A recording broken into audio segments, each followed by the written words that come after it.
Fly chick coming through. Nice to meet you. Glad you came too. Like you said when you know you got moves. You spit game and you know you spit.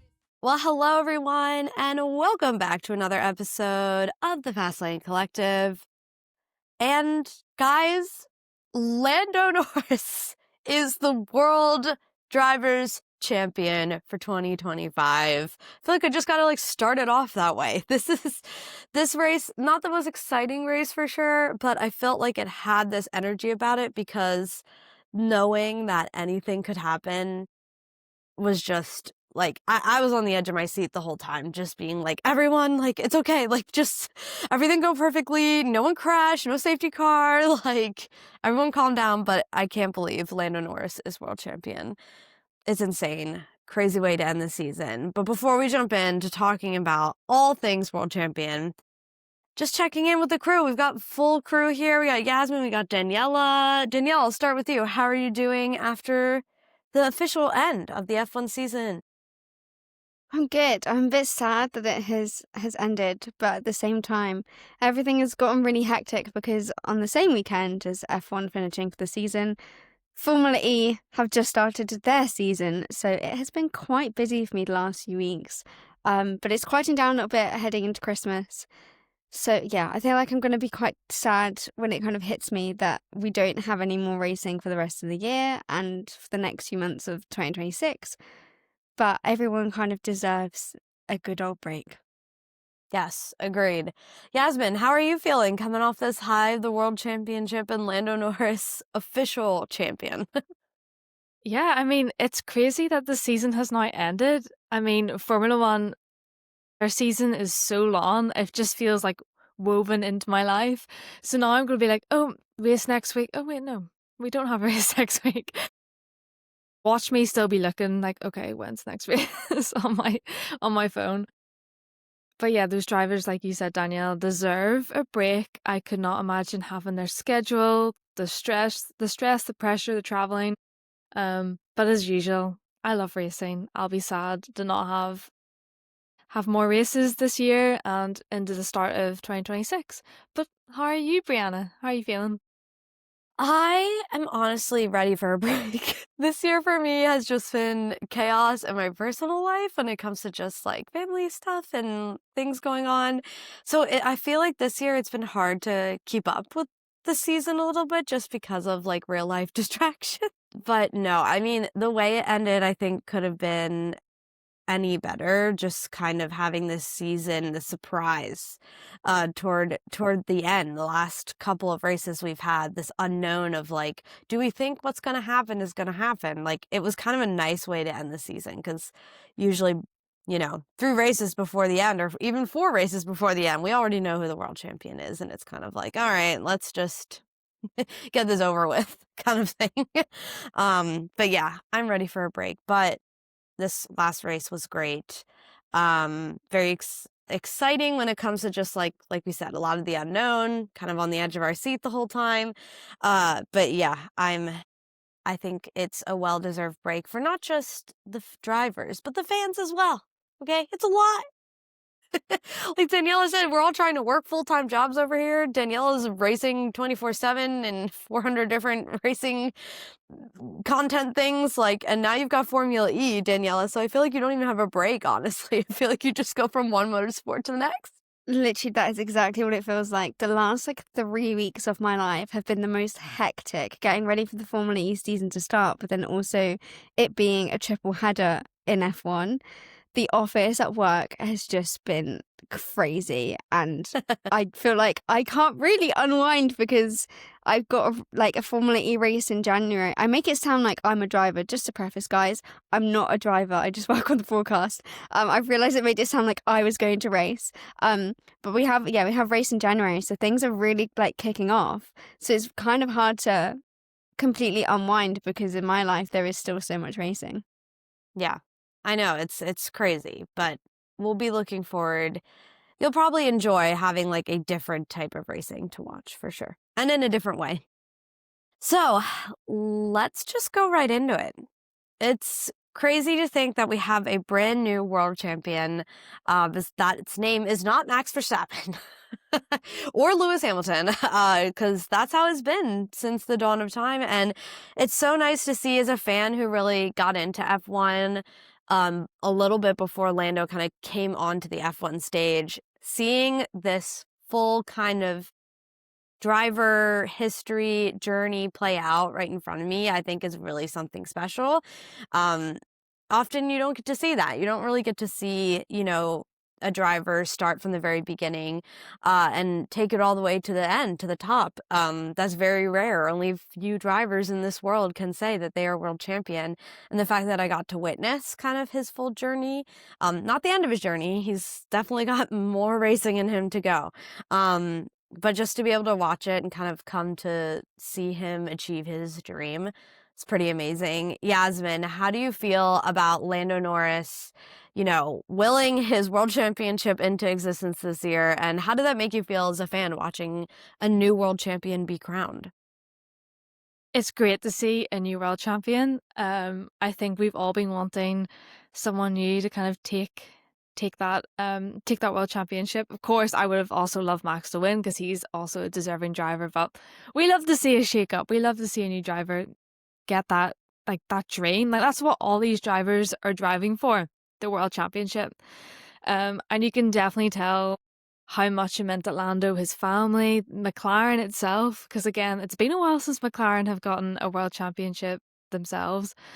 And you know what? There's one thing I want to say is I really think Lando has proved himself this season. I've critiqued Lando now and again throughout my time watching F1, and to see him grow and to see how mentally stronger he is, to have all that pressure and his racecraft ability as well, he has improved so much this season alone, as well as last season and seasons before.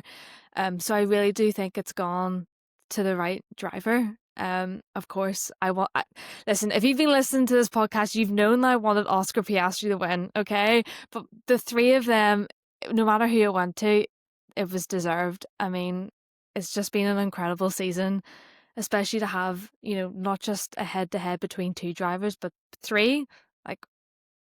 Come on, Netflix. It feels like somebody wrote this, but it's been an incredible journey to watch. Yeah, for sure. I think it is something special to see somebody win their first driver's championship. Obviously, we got to see Max Verstappen do that a couple of years back. But to see Lando do it, I don't know. It just felt a little different to me. Daniella, did you feel that way as a fan, as somebody who's loved this sport forever, watching Lando win his first World Drivers' Championship? Did it just hit different for you than maybe some of the others? I think it's always really special when you get to see a driver win their first championship. Lando is someone who is loved by many, and I think that adds to maybe this extra special feeling, is that so many people were rooting for him. And, he's had kind of an up and down journey to this point since he made his debut in F1. It hasn't been completely smooth sailing. He's had a lot of backlash online in terms of the whole no wins, and then obviously being part of McLaren and the papaya rules, and all of these kind of little moments that have added up throughout his time, that when he kind of went out there and finished third and this weekend to take that championship, it's kind of him saying to any of you who ever doubted me, to any of you who called me no wins, went on about the papaya rules and just thought I didn't have what it takes, I've done it now. And I think that's, for me, what made me feel okay, this is a really special moment to watch, especially in an era where we have seen Max Verstappen be so dominant, and before that, Lewis Hamilton. It's nice to kind of see someone come in and win a championship that might not go on to win it consecutive years because new regulations are coming in. So it came at kind of, I feel a good time. And I do believe right now, this might have been the year that Lando was there was no other year he'd probably do it unless it was this year. Just because I think that next season with the regulation changes, from everything I've heard, that sounds like it's going to favour Mercedes.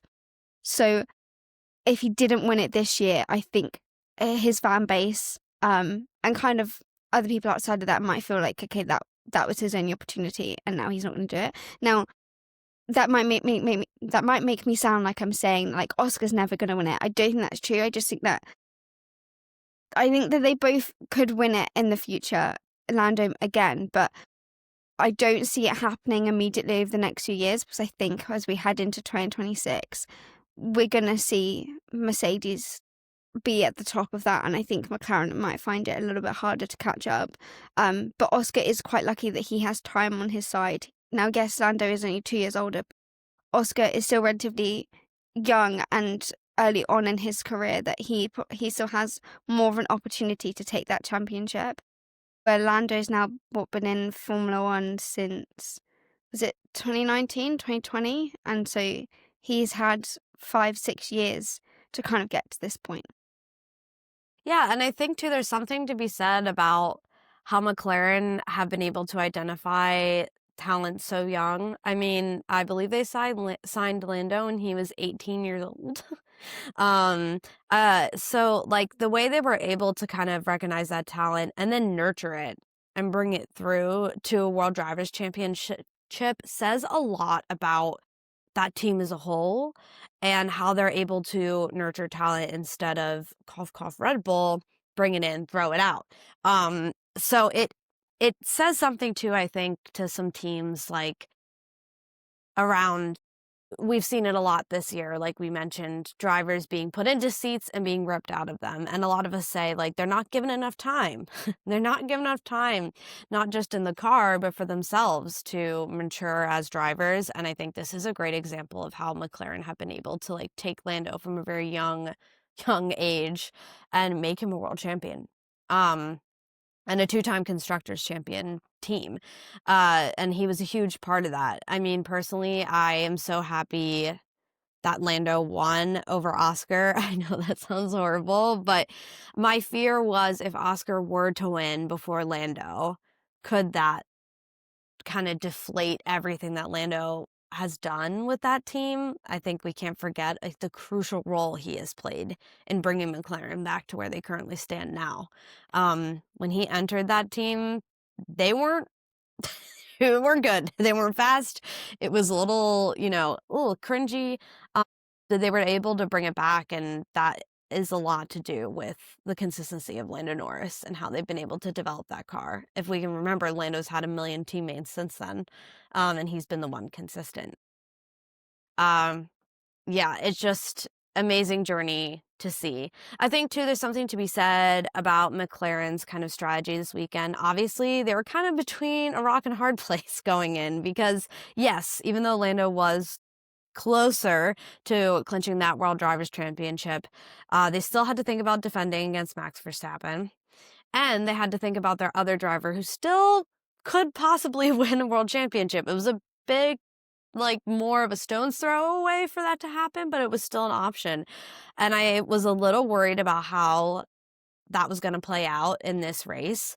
Yasmin, what are your feelings about how McLaren kind of handled that strategy between these two drivers and this very interesting situation going into Abu Dhabi? It is kind of like an impossible situation for McLaren to be in. I mean, like, I would not want to be the strategist that has that responsibility. I did hear going into the weekend that they were operating like separate garages. Whether that's true or not, who knows? I mean, Oscar was on those tires for like, oh my God, it felt like an eternity. Me and Daniela were texting during the race going, are they going to pit him now? This is going on like really long. Are they going to pit him now? And it was like excruciating to watch. Yeah, it was really hard to watch, but in the end, there's not much we can really do now. Lando's won, and I do definitely agree with you, Brianna, you saying that like if Oscar got the championship before Lando, like, I would have not wanted to be on the internet that day seeing all that hatred. But overall, like, congratulations to McLaren. I think it's like finally we have them kind of back on top, but we're going into 2026 where everything could change. I just hope they still do perform well. I want Oscar to have that chance again. And whether he gets it next year or not, who will know. But yeah. Ugh. Yeah. That's the crazy thing is like, normally if this were just going into a regular other season, we'd all be sitting here being like, "Ooh, yay, can't wait for next year." Like McLaren, we're still kind of saying that, but there's this huge question mark floating in the air with the new regulations of they could completely like bomb it on this new car, and put their drivers in a situation in which they're crawling back up the ladder, which is just crazy to think about. We're not going to think about just yet because we are celebrating the dominance of McLaren. Daniela, what were your feelings on the strategy that McLaren kind of took this weekend with handling their two drivers possibly being in contention for this world championship? And do you think they made the right calls when it came to kind of how they made that all come together? It's quite a tough question. I was rooting for Oscar, as I have kind of made it clear on this podcast. I probably shouldn't have a bias, but I do. I kind of was happy with whoever was going to win, but I did want there was part of me that did want Oscar to do it just a little bit more. But I think that their strategy this weekend was favouring Lando, but at this point they had to make a decision. Lando was ahead in the championship. I can see why they did it. They kept, obviously, Oscar out maybe longer than they were planning on doing. They kind of thought, oh, okay, Max is going to pit first. Like, this could work in our favour. If Oscar can create the gap big enough, then he could pit and then stay ahead. Obviously, that didn't happen because Max was then chasing Oscar down. Oscar did not increase that gap at all the entire time. He was just decreasing it. And when they kind of decided, okay, this is not working, we're just going to bring him in, is when Leclerc then pitted and was trying to do an undercut on Lando, and the team had to decide who, like, right now, if we don't prioritize either of them, like, if we don't prioritize one, Max is going to win. And in that moment, the only way they could get out of that was to prioritize Lando. And their strategy with Oscar, it wasn't going to work anymore. That ship had sailed. They had to prioritize Lando, otherwise that championship was gone. So I can see why they did it. It is, as an Oscar fan, it was quite painful to watch because you're like, oh, but you could have done something about this earlier on in the race. But I also knew deep down that Oscar wasn't his time. He wasn't going to get it this year. He'd made too many mistakes kind of leading up to the final few weekends, and so his championship ultimately kind of come to an end. Lando was still very much at the top. He was still fighting for that, and I think that he knew that, and the team knew that if they want to take home that trophy, they're going to have to kind of, unfortunately, kind of push Oscar to the side a little bit. And now, Oscar fans, please don't get angry with me, but I do think that was the right call, because as much as Zach Brown has come out and said, like, oh, I'm not going to prioritize, like, one of my drivers. I'd rather Max take the championship. I think at the end of the day, you are going to have to make that decision to prioritize one of them, because you look very silly if you don't. And I think he knew that, and I think the team knew that, and that's how they came to the decision. Because when you're out of that, you can say all of these things, but when you're in that moment, that's when you're really going to know what you're going to do. Like, everything's heightened and you have to make a quick decision then, and they chose to prioritize Lando, and it worked. Lando is now world champion. So that, yeah, I think that they had to do something, and that was it. It's what we've been waiting for. It's just taken them a long time, and they literally took the final moment to make that decision. Yeah, that was my biggest fear going into this race, was that we were going to see both McLaren drivers lose a chance at the Drivers' World Championship because of McLaren's stubbornness on this whole papaya rules and, not favoring one driver over the other. I understand why that is so deeply ingrained in their culture. Zach Brown has said McLaren has always been this way. That's why we're different from the other teams. But there are certain situations where you're going to need to do this. And this race this weekend was that situation. So that's what honestly made me the most nervous going into this weekend. It wasn't, is Lando going to screw this up? Is Oscar going to screw this up? It was, is McLaren going to screw this up for both of them, which would have been a shame. But I'm glad they came to their senses. I think even though the strategies that they picked, you're right, Daniela, like definitely favored Lando over Oscar, especially kind of after that halfway point of the race. It was very clear that like the way they were thinking of going with Oscar wasn't going to pan out. But I still think the strategies that they had for both of them didn't necessarily, how do I say it? Like scream Lando's, we're putting Lando first. Like, I think they still were trying and still did a good job of giving Oscar some sort of chance. But I mean, the circumstances in which needed to play out for Oscar to get that world championship were pretty crazy, and probably weren't going to happen. So I'm still glad that, you know, we did see them make smart decisions when it came to those tire strategies and how they were going to blend those two strategies together so someone wasn't compromised or over the other, at least with their strategies. But yeah, I'm glad McLaren didn't fumble that ball because I would have been furious, I'm sure, along with everybody here and everybody across the F1 world. And Zach Brown, yeah, we'll see. I don't know what holds for McLaren in the future. I guess what I want to talk to you ladies about, and I think a lot of people are asking around this world championship, is Lando only won by 2 points. That's even crazier to me to think about. It's like, yes, he won, but by 2 points. Like, oh my gosh, that's so close. And you start to think back on certain things that happened during the season that maybe could have changed the game when it came to Abu Dhabi this year.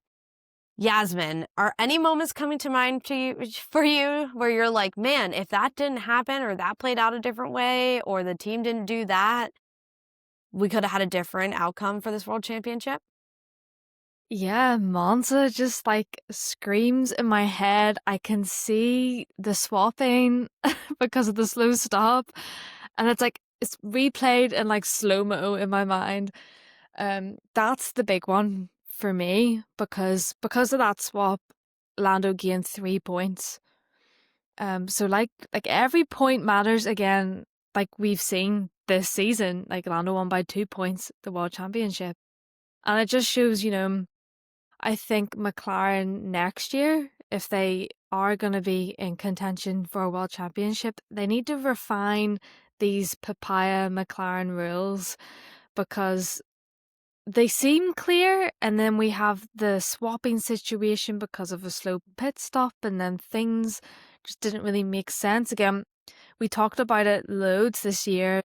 Like, is these papaya rules the right thing to do? Do they need refined? And I definitely think that will be probably one of the bigger discussions that internally McLaren will need to have, because you can't go into next year having all this criticism saying, oh, you know, we'd rather not win a world championship, but they both drove fair. And then Zach Brown went back on that statement in the press coming up to Abu Dhabi. It's like, which one are you playing? Are you going to be a team player? Are you not? Or, you know, you can't have your cake and eat it. So I think they really need to look into that going forward. Agreed. Daniela, any moments from 2025 haunting you as well? Yeah, I think the Max and George incident, that could have meant that Max could have taken the championship. So there's so many moments, and this is always going to happen, when the outcome could have looked differently if something in a different race had happened differently. I think that Max might reflect on that a little bit and be like, okay, that's where I went wrong. I also don't think that he had the car for the first half of the season. He massively turned it around in the second half. But that's the one for me. Like, the first one for me was obviously Monza, as Yasmin has said. But another moment was definitely, in terms of Max's championship, was that moment. I know that people are probably going to bring this up, like people are bringing this up, but Kimi is... I don't blame Kimi. I don't think he was at fault. I don't think that there was any malicious intent with this at all. But we spoke about this on last week's episode, that Kimi got a lot of hate for supposedly letting Lando Norris through in Qatar, which isn't what happened at all. He went wide. It wasn't intentional. He's got a lot of hate for it, and he spoke to Max after the race, as in Abu Dhabi, and apologized. And Max was like, "It's literally not your fault that I lost this championship." But I think for Kimi, this is his first season in Formula One. This incident has happened, and I think he's really taken it to heart. Like he thinks it's his fault that Max isn't world champion, and I don't feel like that's true at all. And again, he's getting a lot more hate, and he's having to turn comments off on his like social media, and I do feel bad for him because we saw this with Nicholas Latifi in 2021. It's not these drivers' fault that like championships are won or lost. Like, it's not how this works. And so yeah, I just thought we should like touch on that a little bit. So that as I said, there are multiple moments throughout the season that could have impacted the final result, but those are two moments that I wanted to bring to the table. Yeah, I agree with you. And if anything, that just shows like the heart that little Kimi Antonelli has. What a sweet, sweet boy. Like, that he felt the need to like, that's sitting with him so heavy. But I agree with you, Daniela. Like, the only one responsible for the results and the outcome of what happened are each individual driver's actions themselves. Like, Kimi, he could have gone wide and Lando could have not passed him. Like, there are things out of these drivers' control. And that was the thing that was out of Kimi's control. And I think it's tough. And I think just like that was really sweet of him to even go up and be like, "I'm so sorry." Like, and Max was like, what? Sorry for what? Like, I don't. So yeah, I think the one that sticks out for me the most is Max's situation. Obviously, he's the defending world champion. The McLarens were just dominating the first half of the season. And if there was one thing that I could say that could have 100% had a different outcome, would have been that decision, because what happened between Max and George was completely because of Max's actions and his alone.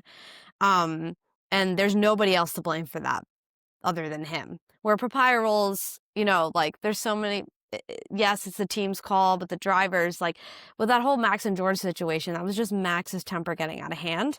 And like, I wonder if it'll be like a lesson learned a little bit for him, because not only was he annoyed by like getting asked about it all the time, but it was like, no, your action probably just cost you the world championship. Like, that, because you let your anger get the best of you, it cost you that, most likely, honestly. So yeah, interesting moments, and hindsight's always 2020. We look back on the season and we're like, oh, if they didn't do this, if the team did this, if they put this tire on and not this one. But yeah, it's interesting to look at, though, when it's this close. And it hasn't been this close in a really, really long time. We haven't had to go down to the last race for a really, really long time, it feels like. I won't mention the last time that we had to do that because I think there's a lot of PTSD around it. But yeah, excited for Lando. I guess next year, how do we feel like Oscar Piastri is going to kind of move on from this? Daniela, I'll start with you, since you mentioned, I mean, I know you and Yasmin were both on the Oscar Piastri team, and I was on Lando Island over here, so how do you think he's going to take that? Yeah. I think that he is definitely feeling quite hurt. I think you could see that in the broadcast when he was in the cool down room. This is kind of one of the first times we've like seen emotion from Oscar, and it was only ever so slightly that you could tell how gutted he was. I think he's going to take this away and really reflect on the season that he's had, because he has had so many ups. He was leading the championship for most of the season, so it is going to hurt when you are doing that and then you lose out. I think that this is going to be a big period of time for him to really self-reflect, like notice like where moments have gone awry. I think the one thing he needs to really focus on is like where in those last few races, that second half of the season, maybe even the last quarter of the season, where do things go wrong? Like what was it that made me make multiple mistakes throughout those races. And I hope that, this is something that he can reflect on in a way that isn't him mentally bullying himself. Like, these things happen and it's hard, right? This is what every driver dreams of being, a Formula One world champion.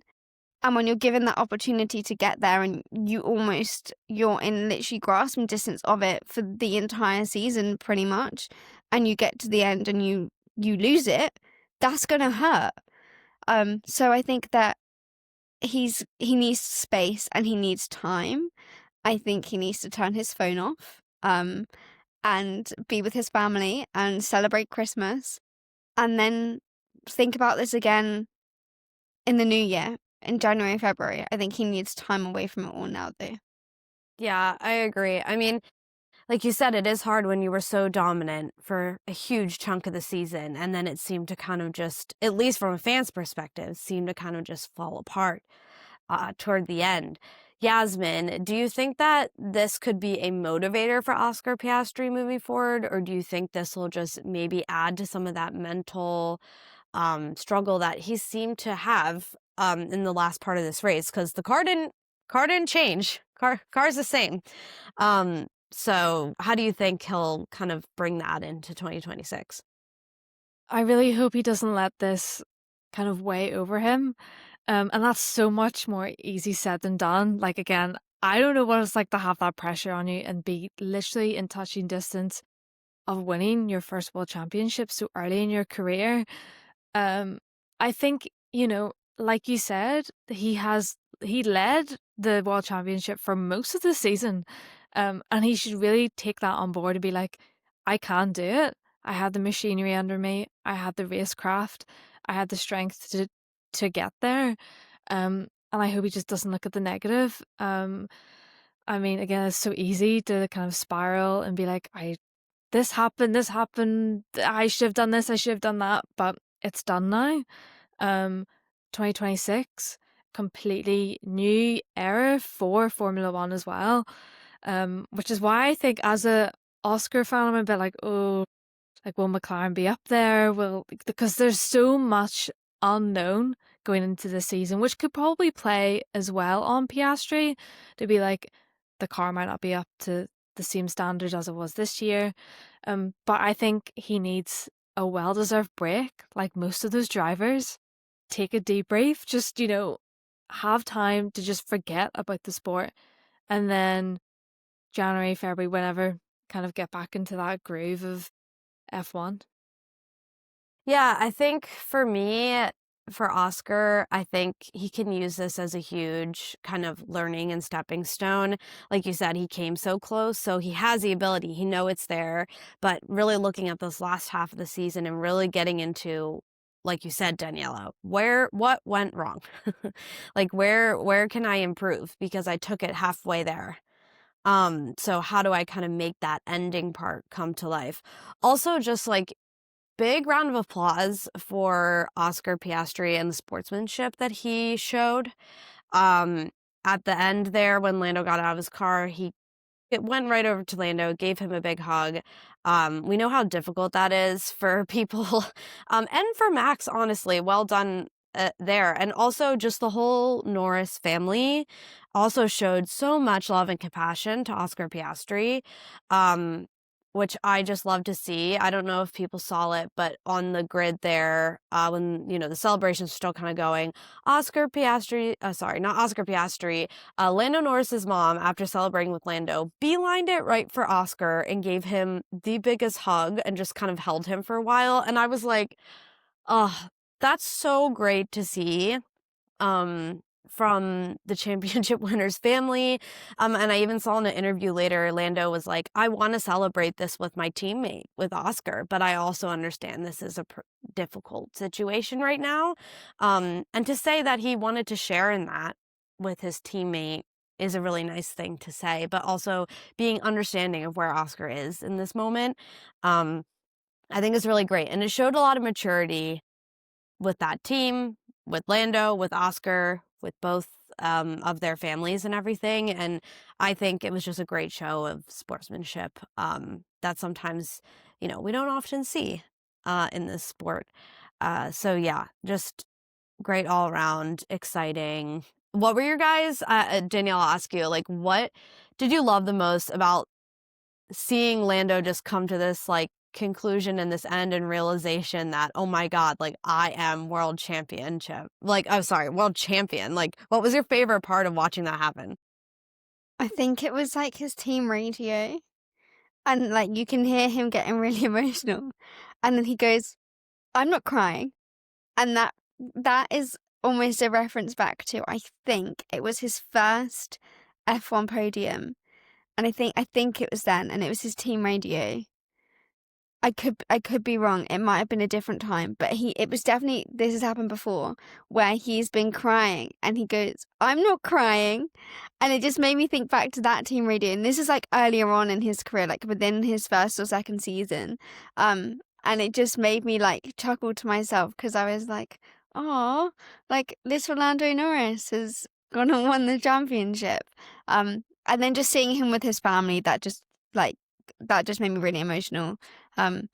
Yeah, just all of it really, like it's just so, it is, as you said earlier on, just so special that we get to witness this. They work so hard, they risk their lives every day that they get in that car. And this is like what is like, or like worth it. Like this is what they've been working towards their entire lives, and it's all worth it in the end. Like thinking about when they first step in a go-kart at like the age of 6, to think that journey, they don't have a childhood because their whole life is about becoming a Formula One world champion. And he's jeopardized so much, like as in like he has given up so much for this. Every driver has as well, like I'm not just saying just Lando, every driver has given so much to be in this position. It is pretty spectacular to watch. Agreed. Yasmin, do you have a favorite moment? Well, see, when he was doing his first like interview of being world champion with David Coulthard, what I thought was just like kind of got me was he was holding it together as much as he could, and then he mentioned his mum and you could hear his voice break, because that is like, I'm so close with my mum as well. Like I feel like I'd be the same. I was like, oh my mum, like so I just thought that was so sweet. Like you were mentioning, Daniela, just like to have that family to support you. And again, like from karting to F2 to F3, to be there the entire journey and see your child get their dream, achieve their dream, must be such like as a parent must be such an accomplishment to be like, my son has done this and I get to be here to celebrate with him. That's probably the biggest moment that got me. I was like, oh, and I was watching it with my mum as well. I was like, Mum, stop it. You both are crying over there. Yeah, there was something different about, I don't know. I can't really put my finger on what made this feel different. Maybe it is because, like you said, we've kind of followed him the whole way through to realizing and achieving this dream. I think for me, it was like the family aspect that was there. I mean, we saw that with Max Verstappen, but like even like in the pre-interviews at the beginning of the week, they were asking like, "Oh, your family like giving you any words of encouragement?" And Max was like, "My family's not like that." I was like, "Okay," I mean, you know, to each their own, but like I think it just was something special to see not just Lando achieve this dream, but like you said, Daniela, like when it's something someone in your family has like given up so much for, it kind of becomes the whole family's dream and the whole family's like win. And I think maybe that's what made it feel so special, is you kind of saw this whole family has been waiting for this moment and come celebrate together, which we were talking before. Like, if you didn't know, like me, Lando has a brother and 2 sisters, which like, I don't know how we haven't seen any of them ever, or we have and I've missed it. But yeah, like seeing just all of them come together, really special moment. So All right, that's enough of the mushy Lando World Championship talk. We'll just wrap up with another team. Obviously, a lot of teams had highs and lows, and we're going to go more into our predictions that we made at the beginning of this year and these teams' high and lows in our, hopefully, next episode. We'll be taking a deeper dive into these things, but one thing we did want to mention, which I feel like we've just had to mention all the time, unfortunately, Ferrari at the end of this race. Yeah, Charles Leclerc showed some really great pace. Actually, for a moment, we were all like, like, is he going to try to ruin this for everyone? It kind of felt like it, but had some great pace and great speed. Lewis Hamilton, obviously, just not another good weekend, but he did end in P8, starting all the way from the back, so that's still progress, but we saw some stuff from him. Daniela, let's start with you, with just Lewis. Let's just get to the burning question in that team, which is Lewis. He was crying in post-qualifying in his car. You saw comments about him being like, I'm totally not going to be available this offseason. I'm getting rid of my phone. Nico Rosberg encouraging Lewis not to retire. What do you think is just going to happen here with Lewis and Ferrari in general? I messaged this to both of you a few days ago, and I said I have this really horrible sinking feeling that the 2025 season, is Lewis Hamilton's final season in Formula One. I don't think we've seen him this upset and this down and this heartbroken before. Now, I personally don't know what he was expecting, because we knew that Ferrari weren't that great and that there were problems at that team. Yet he still decided to leave Mercedes and go to them. I don't feel like I've seen this reaction from Lewis before. And for me, that gave warnings. The only other time was after the 2021 season, when again, he just didn't go on his phone and everyone was like, is he coming back? What's going on? And I feel like we're going to have the same feeling of like, is Lewis going to come back? Because I feel like from his perspective, he's done everything he possibly can. And he's not getting that 8-4 championship. Like, he has done everything. He did everything in 2021. He stayed with Mercedes to see if he could get it again. He moved to Ferrari. Like, he's just not getting it. And I can't explain it, but I just have this really horrible feeling. And I don't want to put that into existence, but I can't let it go. Like, I can't. And like, thinking about it makes me feel really sad. Yeah. Those are my thoughts. That's just how I feel. I can literally feel it in the pit of my stomach. Yeah. If this is true, I feel really awful for bringing this up, but it's just how I feel. Just hearing you talk about it, honestly, is making me sad. But you're right. Like, I have not seen Lewis this just completely. He just seems lost. Is like, there's no direction. He doesn't know what to do. He seems very lost. And part of me is kind of like, did he set himself up a little bit too much in the beginning of the season for like, you saw the way he started. He was bouncing off the walls excited and ready to start the season and was like, I haven't been this excited since I started Formula One. And I think he just didn't, I don't know what it was. Like, the best way I can describe it is like, he didn't ground himself in reality. I think he literally thought like going to Ferrari is like this breath of fresh air and everything will be great and I'll start anew with a new team. And I'm just like, Lewis Hamilton, do you not know what team you're entering? Like, you're entering the temple of Formula One. And like, I mean, we'll get into it, like we said, in our predictions, but literally I was kind of thinking back, and I'll have to re-listen to that episode again, but I'm pretty sure everything I said was going to happen to Lewis Hamilton happened. And I just am kind of sitting here scratching my head thinking like, Lewis, like, how did you think this was going to go down?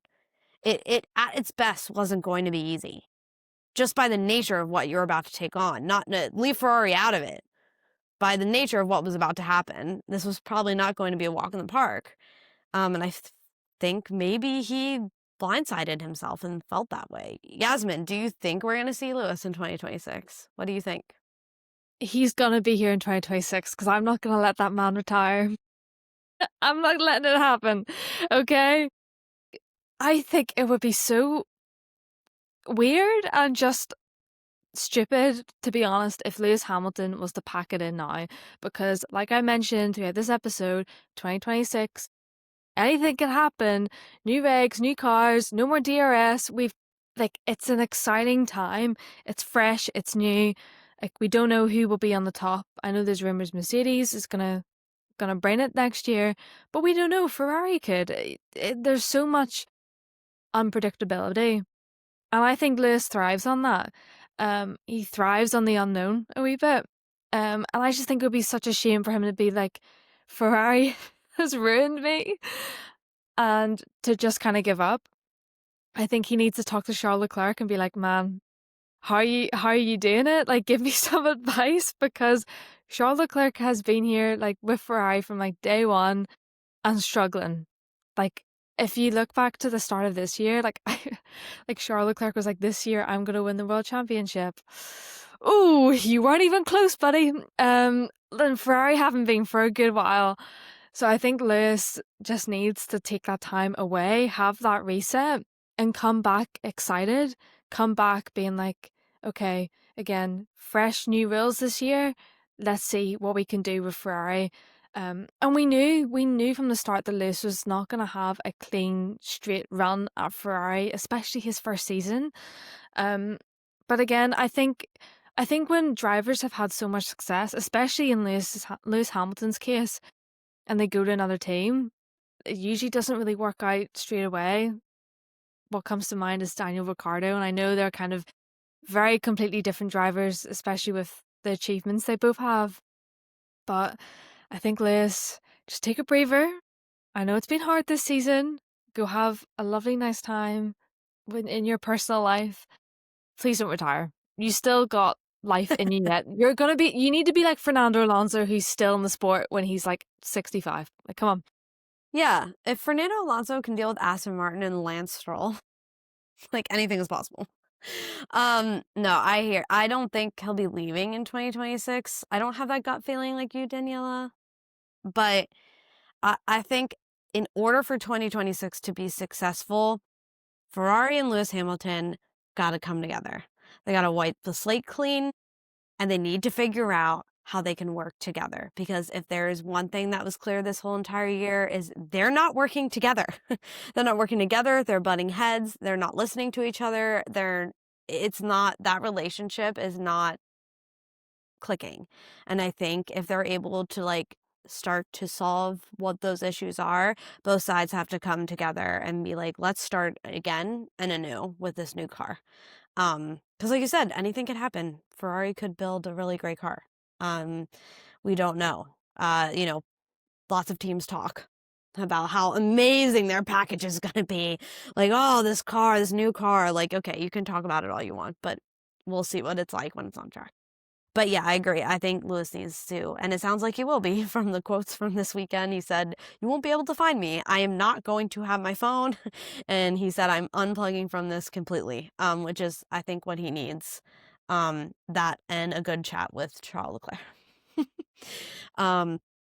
But yeah, we'll see. Big question mark over the 2026 season, over all of these teams, over some of these drivers for sure. Obviously, we've got some people moving around in teams, new drivers, new rookies coming in. So Daniela, everyone, I'm sure we'll be very happy to analyze all that. But our next episode, we're going to go deep dive into our predictions and what we think about the next season. To round out this episode, ladies, if you had to describe the 2025 season in one word, what would it be? Daniela, we'll start with you. Emotional. Emotional. We love this. I'll let Yasmin give her word, and then we can go into like what our words are. Yasmin. Unpredictable. Okay. I was going to say surprising and unpredictable are, similar. But Daniela, tell us why you chose emotional. I think seeing like Lando at the end of the race yesterday and like taking that championship was, for me, it just for me summed it all up. everyone loves this sport for many different reasons, but I was in a sports bar with so many people, and there was not a single person who wasn't emotional at that stage. And also I was reflecting on this season. For me, I was very fortunate that the 2025 F1 season has been, particularly for me, a very special year. It started off with getting to work on pre-season testing for F1, so that involved me getting to work on some edits and putting together stuff that the company that I work for had filmed of the drivers during pre-season testing. And then I got to go on my first F1 shoot, so I worked on with Channel 4 F1, kind of piecing together how they were going to do this season and getting to kind of work with the presenters and working out how we could make a studio space fit. And then I got to go and film with Lando and Oscar for the first time. And that moment was so special because that's the first time that I've like professionally got to work with current F1 drivers. And like back then we were kind of going like, who's going to win the championship? McLaren going to be on top again? Could it be one of these two? And now I have filmed with the current F1 world champion. And then obviously, for those who may not know, I got to work on the British Grand Prix, which honestly is the highlight of my career. Every time I think about it, I get really emotional, which is why I chose the word emotional. I have worked so hard to get to this point in my career. I don't want to say that and be really egotistical, but I genuinely mean it. It took a lot of work to get to this point. And I got to make my dream come true and work on it as the analysis assistant producer for Channel 4, and it was the most incredible experience. Silverstone is my home Grand Prix, not only because I'm from the UK, but because it is from where I grew up. I grew up 10 minutes from Silverstone, and it was getting to work on something that I'm so unbelievably passionate about and have been dreaming of for years was the most amazing experience, and I'll never ever forget it, and it would be something that I wish everyone could get to experience. So seeing Lando then win, he won Silverstone, he then obviously won the championship. It just made me really reflect on my time and my journey that I've had this 2025 season. And yeah, it for me is one that I won't forget, but that's more for like personal career moments rather than like the season as a whole. But even outside of that, like the battles that we've had, like thinking that Oscar's going to win it and then Lando's going to win it and then could Max win it, like that whole anticipation was just phenomenal. So an incredible season that I would like cherish forever. You're making me emotional. Like, honestly, we're all like on the verge of tears over here. Yeah, I mean, so happy for you this season. Like, honestly, and I love that you have this different take. Like, this season for you is gonna always have this attachment, like, on a personal level to you, which I think is really cool to be able to say. And you'll always remember Lando's first, because maybe there might be another one, world championship being, like, attached with all those memories, which I think is really, really special to have, not just, you know, as somebody who works in the sport, but also as a fan, honestly. Yeah. I also do have to mention that when I did meet Lando, I did charge his phone for him. So I'm always going to cherish that. You've touched a world championship driver's phone. I have, yeah. I don't know what was on it because it completely died and it was 9:00 in the morning. And I was like, Lando, why is your phone not charged? But, you know, these are things that sometimes you have to do for F1 drivers. Yeah. F1 world champions. Yeah, this is crazy. I know. You've met Lando and charged his phone. Yasmin, you've also met Lando Norris as well. Why did you choose the word you did? Which it's escaping me right now. I did surprise. You did unexpected? Oh. Unpredictable. It's close. Why did you choose unpredictable? Because I think I just didn't. I was so positive he was going to win it for such a long time. And then it just went one way, then it went the other. And then I couldn't put my finger on who was going to succeed, which is what I love about an F1 season. I love being on the edge of my seat every race going, okay, who's going to have the edge this race? What team's going to play the right strategy? It's why I love Formula One because there's so many components that goes into getting a race win. It's not just the driver, it's not just the car, it's the team as well, the people back at the factory, the strategists, the crew, like every tiny person makes that team get that success. And this season was just an incredible one, even though, again, I was like, I don't know who's going to win this. And it was stressing me out. Like, it was really stressing me out. Yeah, so it's been an unpredictable season, and hopefully next year will be unpredictable as well. But yes, I have met Lando Norris. I did meet him when I was doing commentating for F1 in 2023 in Bahrain, which was just an incredible experience in itself. But that's another story. But yes, it feels weird. I'm like, now one of my photos on my Instagram is with a world champion. Like, what? That's so weird. Yeah. Yeah, you posted it yesterday and I was like, whoa, yeah, that's so true. Like, you now that, was just an F1 driver is now world champion, which is amazing. And it's kind of cool how you both have had like your own special interaction with him in also two very cool ways. Like, not just as like a fan that you quick snapped a pic, like you guys were with them in a different capacity. So yeah, it's definitely crazy to think about. But I picked surprise because just like you, Yasmin, the craziness of this season I feel like something F1 has been lacking for a couple of years with the Max Verstappen dominance, and it's just been nice to kind of have that back. But I think surprise as well is because honestly, if you would have asked me before the summer break if Lando Norris was going to be world champion, I would have said no. And he surprised me. He really did. Like, I always have faith in him and wanted him to be the world champion this year.